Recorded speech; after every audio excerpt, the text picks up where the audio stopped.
So if I check that, Not the trouble to do anything, but just to be there so he's aware he's being watched. And then the other just so there's 3 parts.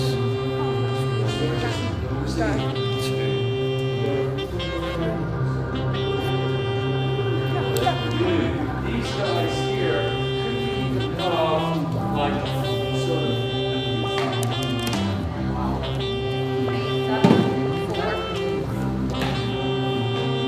There.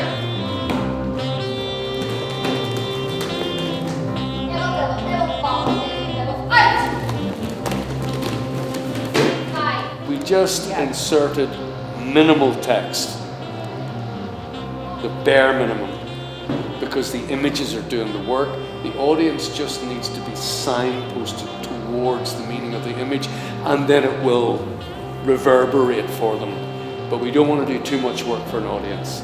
To me, physical theatre is about their imaginations being active at all times. They're on the edge of their seat, not sitting back.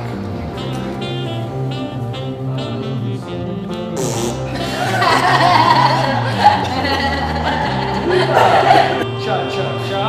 Under the bramble bushes, the night is sleeping. Mommy, I told my mama, I told my papa, and Johnny got us snacking on the ooh, ah, cha cha cha.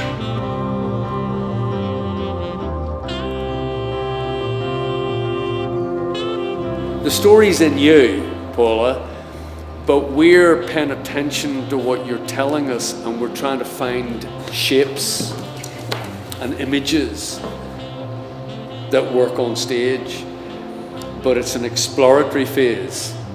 And for me, I think it's been amazing what we've all done, what you shared with us, and what the ensemble has done in a very short space of time.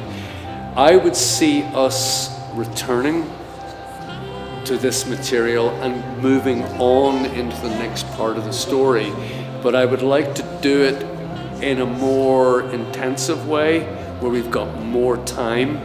So for example, we would spend a whole weekend together. What a difference that would make. Like 2 full days, just full on work. Maybe following that up with another full-on weekend. So Paula, what do you, that's 6 workshops. Oh no! I can't believe it. Yeah, to start I was a wee bit concerned by life story. I thought, how are we going to expand on it? Because I was worried about time. But whenever I got chatting with you and we developed different sequences and stages, you know, I can see the different characters involved in the story, and we look on the characters, and then we move on to each stage, you know. But for a deaf audience, it doesn't matter if they're deaf or hearing, they'll be able to be involved in the performance, and I think they'd love to see it. And we can show how we've all integrated and provided integrated theatre, and I think it'll be a big success, you know. I think in Northern Ireland something like this has never happened, and this is like a first step. It's you know, that we can challenge, you know, going ahead, that other artists and, you know, we can see this theatre work will be an example and hopefully open more opportunities in the future. Guys, do you want to say something to Paula? It's been such a privilege to be able to work with you on your story. I think it's amazing to see the kind of trajectory that we're on, and the fact that, like, even now in its infancy, I can see how this will be a whole show. I can see how we can keep going from here, because like your story's so interesting, and I think it's really important that people, both hearing and deaf, see that and understand it, and understand where you've come from personally, not only as a deaf person but just as a person, because you have such an interesting history. So I think, yeah, I'm really excited to see where it goes now. I think it's been fantastic. I think we all kind of gelled quite quickly and worked really quickly as an ensemble. So well done to everyone, but thank you for sharing your story. It was a pleasure, and I look forward to, hopefully, fingers crossed, get more funding and we can continue to develop it. Yeah. Working with you is this first time experience working with a deaf person. It was an experience.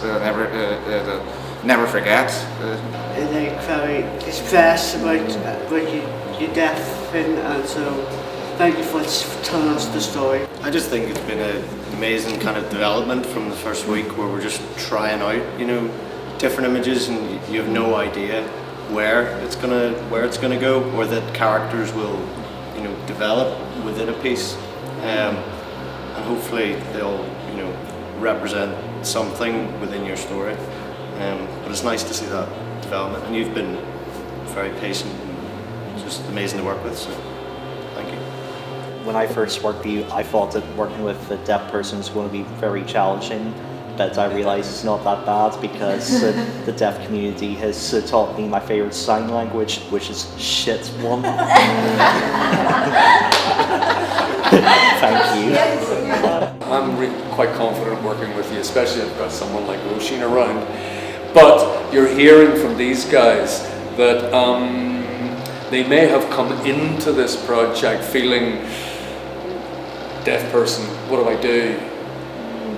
Well, we want to break down barriers for the hearing audience in the same way, that they engage with your story in a way that, well, they understand the humanity behind deafness, but they also understand the challenges of being deaf, and they're more thoughtful about what deaf people need, provisions for deaf people.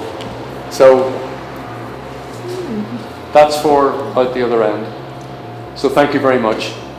Okay guys, it's a wrap.